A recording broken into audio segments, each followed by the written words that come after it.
Let me record. Alrighty, so we're recording. So I really wanted to dive into some marketing tips. If you don't know, I used to work for Red Bull. I used to work for Red Bull. I was one of those Red Bull girls that drove the Red Bull cars. I'm not sure if you've even seen them before, but Red Bull used to have these little Mini Coopers with a big Red Bull can on top. Don't mind my shirt, mom life. Um, but I used to work for Red Bull, and I've been thinking about like how we marketed like in Red Bull and how we did things in Red Bull, and just the marketing tools and marketing strategies they use in order to kind of build the company up. Yeah, I probably had Red Bull in my veins. I was drinking like 3 a day. Oh, Not wow. not good. But this is in college, I needed them at the time. At the time. Um, so yeah, I used to work for Red Bull, and I was just, thinking back on what made Red Bull so attractive to people, like Red Bull and Monster, all these like different what do you call the energy drink companies. Um, and I think Monster also had Monster Girls, but I don't remember seeing them ever. But I was a Red Bull girl. I went to all the like the little events passing out free Red Bull. And that is the main thing that I saw, like that I can remember, is that they added value. So they were giving out free thing, free Red Bull to people who were in their market, right? And so we as Red Bull girls, I don't even remember what they called us. I think they called us like wings, like Red Bull wings or something like that. They called us something, and we actually had to think of the different missions that we would go out on. So we actually had a part in like the marketing strategy.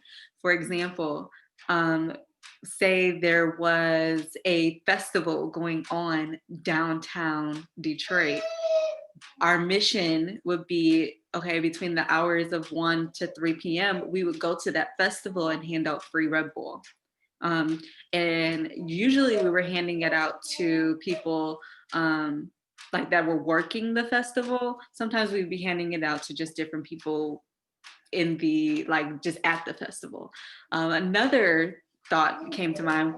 We handed out Red Bull to those who were doing Black Friday. So we would go to these early morning, we would go to the mall early in the morning, just like if we were going to a Black Friday event, we would go to the mall early in the morning and hand out Red Bull to the workers, to the people who are working at the mall. And or the people who got there really early. So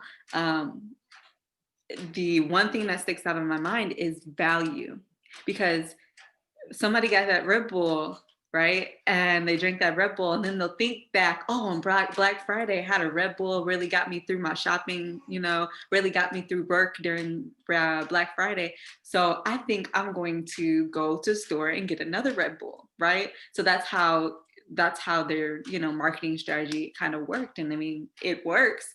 Red Bull sells. I'm pretty sure they do good still.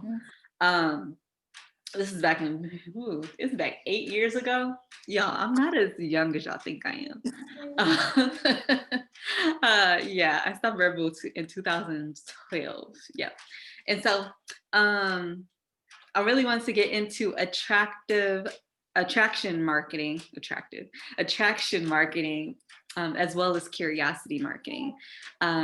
So what is attraction marketing? And I have my notes here if I'm looking off into the distance. So attraction marketing is basically branding yourself instead of the products.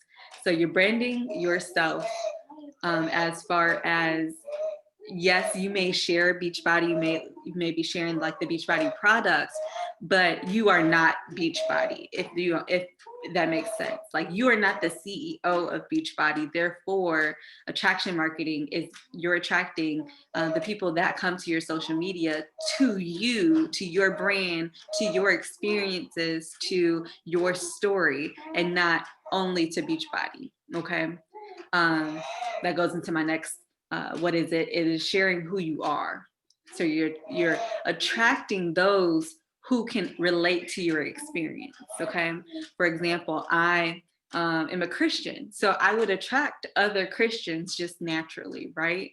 Um, and attraction marketing also adds value. So that's why I mentioned Red Bull.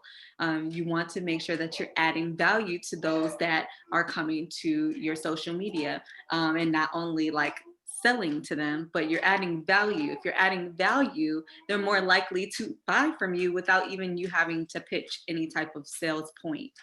Um, for example, I work out every day, right? I'm working out and I'm showing clips of my workout. People see that I'm working out. They might ask, like, oh, what are you doing? Like, what program are you doing? Where do you get your workouts from? Or I might even say, like, I might even add at the end of my workout, like, hey, do this 3 times. Like, watch my story 3 times. Do this workout for yourself. That's adding value. You're giving someone a workout to do. And just quick story, I think I told you guys this before, but one of the ladies who was watching my stories lost like 20 pounds just doing the workouts from my stories. And so every time I think about me not posting my story, I think about that lady who has not yet signed up with me. But like, I think about her and the value that she's getting from me posting what I'm doing. And I'm not necessarily, not always pretty. Like, I'm smiling, yes, because let's just say I enjoy workouts to a certain extent. And I know y'all feel the same. The core today, I did good. I didn't love it. So yeah, adding value. And then attraction marketing is also, and I don't know if you probably heard this before, it helps people to know you, to like you, and to trust you. And to trust you is that third piece where if they trust you, they're more likely to buy from you. They're more likely to join you on this journey, right? So they know you, they get to know you from your consistency. They like you because you're adding value, and they trust you, so they might want to even join you. Do y'all hear her wheezing? It's because she wants to be picked up. Hey, man. Hi. Put that in your mouth. Yeah, put the pacifier. Okay. Next, your ideal customer. So in attraction marketing, we talk about how you brand yourself and how you share who you are. So when you do that, you're attracting your ideal customer usually. And I've heard this many times before. If you're marketing to everyone, that means you are marketing to no one, right? If you're trying to bring in everyone to your team, then you're essentially bringing no one to your team, right? You have to kind of double down on who it is that you would like in your groups, like who it is that you are attracting to your social media, right? And so when I think of that, I think of when I was pregnant. I started this journey when I was pregnant. I started coaching when I was pregnant. When I was pregnant, I was attracting other women who were pregnant, right? Well, other women who saw me working out and wanted to join me, for their postpartum journey, things like that. So, like, who are you attracting? Who's your ideal client? And I've stressed this a lot of times before. Think of those 5 things that kind of circle around you, who you are, 5 different things. And not all of those things will be like health and fitness related, right? You want to be well-rounded in your social media, because if you're just sharing health and fitness, you're basically just like you have like a personal trainer, a personal trainer Instagram, and I'm not a personal trainer, so I'm going to share other stuff around my journey. I'm going to share my faith. I'm going to share motherhood. I'm going to share my YouTube journey, as a YouTuber, as a Christian blogger, as an entrepreneur. Yes, I'm going to share that, in regards to Beachbody, but I'm going to share these other things too, so that I can attract more, people who are like me, right? More people that I feel fit the mold for who I want to help and bring in to my team, as well as help in regards to helping them on their health journey. And then the third thing in regards to attraction marketing is providing value. So we talked about this before, providing value, right? People would keep coming back. Like, think about your favorite YouTuber or favorite show, right? Like, when you come back to continue watching these shows, it's because you feel entertained, right? Maybe you go to a certain YouTuber because they give you certain tips about what you are experiencing or what you're going through currently. You keep going back, right? So if you're continuing to add value and share and provide value on your Instagram or your Facebook or anything like that on your social media, then people will keep coming back to get that value, right? So in order to do that, you need to be posting consistently. So for me, posting consistently means I'm posting at least 3 times a week. Okay, I'm posting at least 3 times a week. And sometimes like I'm posting recently, let me tell y'all just like a little tidbit here. I watched Callie, she did a video in Live Free about how she gained like 1,000 followers on Instagram just doing reels, like the popular reels, and kind of turning them around to be based around her experience. And she gained 1,000 followers. So I was like, okay, I'm gonna do a trial of reels. So I have not been like doing my adding strategy that I was doing prior. So prior to this, I was adding followers, like going to, the different influencers like we talked about before, and adding followers from those influencers accounts, or adding people, and then people would follow me. I wasn't seeing much traction with that. I'd get like 5 to maybe 20 followers a week, right? With reels, I've been posting reels like every other day, right? Every other day, every 2 days, and posting popular reels, like popular sounds with my reels. I'm now over 3,000, and I just checked. I think today, let me go to my insights because I want you guys to. Okay, so I'm over 3,001. So in 2 weeks, I hit over 3,000. Have been able to do that with the other strategy I was doing. So I've gained 8.1% followers, which means that I've gained 252 followers since October 7th. What's today? What's today? What is today, y'all? The 14th. Oh, okay, so 7 days. Wow. Yeah. So in 7 days, I've gained 287, actually 287 with 35 unfollows, which is fine. If they unfollow me, they're not my people, right? 287 follows just from doing reels. I'm like, what? In the past week, when I was usually getting like 5, 10 in the past week. So I'm growing my, oops, clicked on somebody live video. Okay, so I'm growing my account via that way, right? And maybe maybe I should do like a social media reels type when I get more data, right? Or if you can do reels, just go do it. Like I literally just do it off the top of my head and like kind of like just go to the most popular ones. But we'll talk about that a different time. So yeah, posting consistently. And for you, that might be something totally different. Maybe you want to post like 2 times a day, right? Maybe you post like a quote and then a regular picture. Or maybe you do a reel one day, a quote the next day. Like just create a schedule for yourself that you can maintain, that you can be consistent in, but post consistently.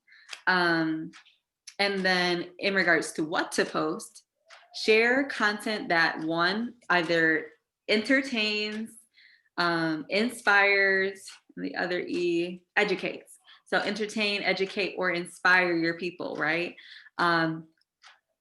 Usually you'll see like those different like quote Instagrams where they have like just all scriptures or all quotes. Usually those are just inspirational Instagrams, right? You want to do all three. You want to educate, entertain, and inspire people.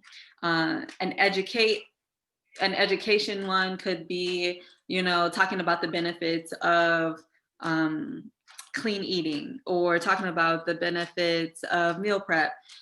Or if you have a certain thing that you're doing, maybe for me, breast pumping or whatever, I can talk about the benefits of the Haka pump that I use, or something like that. Something that educates and keeps your people on, getting to know, like, and trust you, right?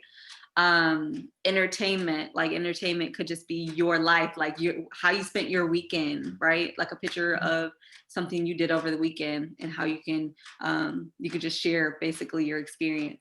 And then we talked about inspire. Inspire can be, I use my personal development to inspire. So if something like stands out on the book or the podcast or anything that I read, I write it down. I have a whole bunch of just personal development quotes just lined up in my phone that I've, kind of like stuck with me. And I use that. And so I'll just put in quotation marks the personal development quote as like my hook for my post. And then, I go into more detail about how that relates to my life, right? And how, and I can do a call to action at the end, like how you should join my group, whatever. And so that's how I use the inspire piece of, posting consistently. And then another providing value, especially since we are health coaches, is to have a transformation post in your first 9 pictures. So on Instagram, let me make sure I don't click on somebody's live video again. On Instagram, you know how we have the first little 9, the grid. So it's essentially my 9th pick is my transformation pick from my 100 days this last fall. So my next pick should be a transformation post, so that I can keep a transformation post within my first 9. Because when someone comes to your account, you want them to know that you are a health coach in some aspect. You want them to kind of see an overlay of the types of content you have, yes, but you also want them to know that you have something to offer in regards to following your journey and being a health coach. So yeah, I try to keep at least in that first 9 a transformation post. And sometimes I scroll back and I find a transformation post from back in the day and I'll repost it, right? Because some people haven't seen it yet. Like those new followers, I still get the same amount of likes, still get the same amount of engagement. I still get people saying yes, So go back, scroll back, and reuse some content because trust me, if you're adding followers daily, those new followers are going to appreciate it. And then another way to provide value is sharing sample workouts and sample meal plans. We, in our group, we have, if you go to the units part of Faith Influencers, you will see a meal plan document. So there's a whole bunch of meal plans in there that you can just grab. You can tweak them, you can rename them. All you have to do is grab them, download them from there, and download them to your computer. But there's meal plans there, sample workouts, BB Links. The app has a whole page dedicated to sample workouts. If you go to pages, it's the top, it'll say like free bod workouts or something like that. So you can simply, when you're inviting people personally, you can simply just go to bod, like the BB Links, and go copy and paste the sample workout into your message thread or wherever you're messaging people at, and send them a sample workout. Another way that I do this is after my workout clips, I'll put like, hey, who wants to try this workout? So if it's Morning Meltdown 100, I can just put like a poll, hey, who wants to try this workout? and the poll can say, yeah, send me the workout, sis, or, yes, I would love to, or something like that. And then the people who reply to that, I'll just go ahead and send them a sample workout of Morning Meltdown 100. Now, the thing with that is follow up, because some people will be like, oh, I forgot to work out. And that's why we're trying to keep you on this, trying to get you to work out and be consistent, so that if you have goals, sis, then we can kind of get you in the mode of doing that. And most of the time when people do the workout, the sample workout, I don't think I've ever had anyone say, no, I didn't like it. Like, unless I sent them a workout that I didn't like, and I don't do that. I don't send bar because I don't like bar. The bar workout was not for me. And so I don't send, the other workout I don't send is 4 weeks of the prep, and the work, the other Black trainer, the Black guy, he cusses too much. So I don't send his workouts to people. And so Morning Meltdown, I'll send it to, people, and they'll be like, oh my goodness, I was sweating so much. Like, I really liked it. I really like the style, and I can go deeper into like what I offer, right? Go deeper into like what my groups are about and how we're doing this 100-day workout challenge. And so sample workouts, sample meal plans. For sample meal plans, I usually send those out to people who say, no, not this month, sis. I'll say, okay, cool. Well, what's your email? I will send you a sample workout and a sample meal plan so you can get started, and I'll follow up with you next month, right? And I've seen some success with that in regards to people signing up the next month, because they get this list of sample workouts, and they do it, but they don't have that accountability. So they want the accountability, and they join the group. So that was attraction marketing. Okay. Now for curiosity marketing. So curiosity marketing is just what it sounds like. You're marketing something, right? You're going about your life doing the things that you're doing, but it creates like this curiosity, like, okay, well, what is that yellow drink that she's drinking? Or, well, I see her working out every day. Like, is she a trainer? Like, what is she doing? Like, what is that? And I get a lot of questions about my pre-workout when I post it daily. I'll get like, like, what's this drink? What's this drink that you're mixing? Because people, I don't know, people want to know, is it alcohol? Like, what are you drinking at home? Like, what is this? And then, well, how are you so like energized? Like, why you got so much energy, sis? So that, as well as breadcrumbing. So for my groups, if I'm like launching, like I'm always inviting people to my challenge groups. But if I'm launching like a new group, like we just did, like a program, I will breadcrumb 2 weeks beforehand, like 2 weeks before the challenge group starts. For example, 2 weeks ago, I was just talking a little bit about the 100-day challenge that we're going to start, just a little bit a day about the 100-day challenge starting. And then a few days or a week beforehand, I'm really going hard, inviting in my stories in regards to this, but I'm also inviting in like my direct messages, people who, are following my stories. So yeah. You have a question? I'll wait till you finish, maybe we can do that. So breadcrumbing in regards to your challenge groups. Curiosity marketing also. Not using Beachbody's names, like the name in your photo. Like you'll see, like when someone asked me this before I jumped on a call with a potential coach. And she was like, oh, I've always wanted to know what you were drinking, what pre-workout that was, but you always had it turned around.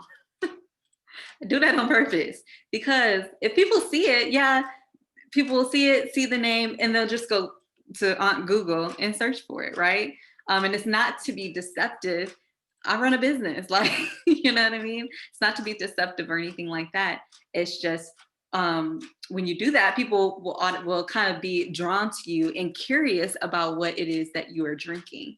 They'll be drawn to you. They'll actually DM you and say, "Hey, I see that you drinking this every day. What is it?" Right? And then you can send them a link. You can talk about your groups and so forth. This like leads into different conversations. People usually don't want to sign up with a company. They want to sign up with a person. Like they want to sign up with you as the person that they relate to, you know, in their, they might not relate now to your workout post or your pre-workout mix-in post, but maybe they relate to the different things that you have going on with your husband, you know, as you're sharing your different stories about your, you know, children, things like that. Like as you share your life in your story, like in your stories, don't just share the products or the workouts, like share your, you know, life as you feel comfortable, right? We don't want to like I stopped sharing about Ava and her like potty like journey because Cuties is out and I don't have time. Like I know y'all probably heard about like just no. So Netflix has a series called or a movie called Cuties, and it really objectifies young women like under 12. I've been getting a lot of DMs from not in regards to my children, but DMs in regards to like sugar daddy requests. And so if they're in my stories watching that, I want to just cover my children and not have that, right? Like I don't want that. Just my mind. Okay. Anyway, yeah. So, but sharing your story, your lifestyle as you feel comfortable, sharing those 5 things, you know, not only in your posts but in your stories as well. Those 5 things that we talked about earlier, and then also in regards to stories. For me, what has been working is in regards to curiosity marketing sign up list. So I posted that sign up list that you guys could use in the group. So basically, sign up list just is at the top. It said maybe it'll say October challenge group or 100-day challenge group, and then it will have a list of numbers. And then as people join me, I will put their names, right? And I'm not only putting names of the people who buy challenge packs, but I'm also putting names of the people who are joining me in my free group because they're still joining me and I want them to feel included as well, right? So I'm putting, you know, putting their names there, and like sometimes they'll repost in their stories, and that kind of grabs other people's attention, you know, like, oh, why is your name there? What are you doing? What is this challenge that you're doing? And then also when you have that sign up list and it's dwindling down, the spots are dwindling down, people are like in my message like, oh, save me a spot. Like, sis, I'm gonna have my money on Friday. Like they're actually, you know, the people that I invited are actually, you know, messaging me back like when they see that, like, oh, don't forget about me. So sis, I haven't forgot about you. And then sample workouts in my stories. We talked about that before, how I do that. And then talking about what these workouts have done for me, talking about what the shakes have done for me, talking about what the business has done for me, talking about this community, you guys, and everything. Going into my, when people post just like about not necessarily like their transformation photos. Like I only post photos that people are comfortable sharing from our group. So if they share it on their social media, I'll share it, you know, from their social media to mine. But I will go ahead and share people who like Shamia. She lost 14 pounds. So she posted that in the group. So I screenshotted it and I'll share that on my stories, but I'll, you know, blot out her name. So things like that, different things, different testimonies, different transformations. I also shared, I haven't shared it recently, I probably should, but I shared different things that the shakes do for me, like how the shakes have changed my digestive system, how it helps, you know, helps me with energy, how it helps me kind of curb my, these sweets, these sweet cravings. I didn't have my shake today, y'all. I guess I'm not blending nothing. I'm about to shake it up. Y'all know I don't never shake it up, but I gotta have my shake tonight. And then talk benefits, right? You're just talking benefits about what it is that you're doing, and not necessarily sharing what you're doing, if that makes sense. That's curiosity marketing. Just talking about the benefits of what you're doing, in hopes that it will, one, educate someone and help someone else, like what you're sharing, providing value about, help someone else, and then maybe even have them join you in the future. So yeah, I think that is it. That's what I wanted to touch on for attraction and curiosity marketing. Are there any questions? I know, Natasha, you had a question. So I had two questions. It says, so the first one, attraction marketing. Mhm. Do you look at the your likes and then DM the people that liked or followed you? Yeah, so for likes, I don't do it for each picture. The ones that I do is for my transformation post. So if someone likes my transformation post, I don't do it for each post, because say it's a post of my children, like, you know, just me posting, I don't know, Sanai just sitting there, like, people are gonna like it. It's a baby, right? So I don't necessarily, you know, send messages to people who like that. But if it's, for example, a picture of me like flexing or something like that, or a picture of my transformation post, I will go into my likes and start inviting even from those people who liked my my post. What about the reels? Reels. So every time I say reel, I think of real, Jesus is real to me. Okay. I have not started inviting from my reels yet, and y'all, because I am a little overwhelmed. I have like, one of my reels is up to like 40,000 views or something like that. And it's like 1,000 likes. I need to get on it. I showed my husband the one I did on Monday. I was like, this was like over 3,000 views. Like, you showed up in my popular page. That was like, did I tell you that? No. Yeah, you showed up in my popular page. So I was like, okay. So yeah, I will start doing that though, since this is kind of new to me. Mm-hmm. I need to, like, right now, like 97 likes in the past, like I didn't post nothing. So it's just a little overwhelming right now. I need to get on top of it though. Yeah. Oh, I'm at actually 59,000. Oh, dang. Yeah, that's crazy to me. But yeah, it has 4,500 likes. And the thing is, yeah, I probably will go ahead and invite from those, not necessarily invite from those likes, but sometimes I just go to the likes and say, hey, thanks for liking. Or if they're following me, I will go and say, hey, thanks for following me. I have my whole follow me spiel. It just basically says, hola sis, thank you for following along on my little journey here on IG. Here I post a little fitness, some motherhood, and a whole lot of Jesus. Tell me a little bit about yourself. Do we have anything in common? So it starts the conversation.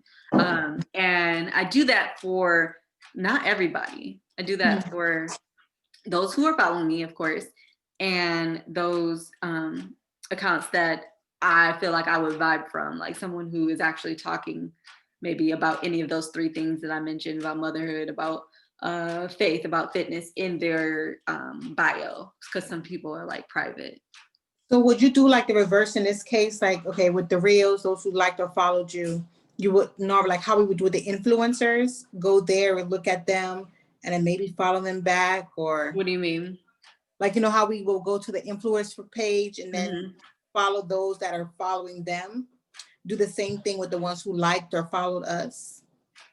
Yeah, you could. Yeah. So you could go into actually, yeah, because if you go into your reels and it's people like you're not following currently or that are not following you currently, go into your reels and the people that liked your reel, you could go in there. If they're not following you, go follow them. They'll see you pop up and they'll be like, okay, where did she come from? Oh, I liked her reel back, a couple of days ago. So that's actually a very good idea. I didn't think about that. Okay. Yeah. And then the second question I had is the sign up sheet. Do you create that in Word? Canva. I use Canva for all of mine. Yep. And they have the mobile version, like the app. Mhm. And I usually like if I'm doing for stories, I'll create it in the mobile app just because Okay. it's easy. I could just, download it to my phone from there. Okay.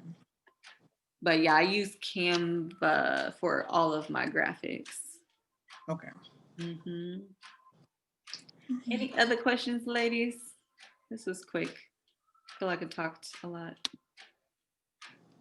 It was good. No, I'm good. I've just been mad overwhelmed.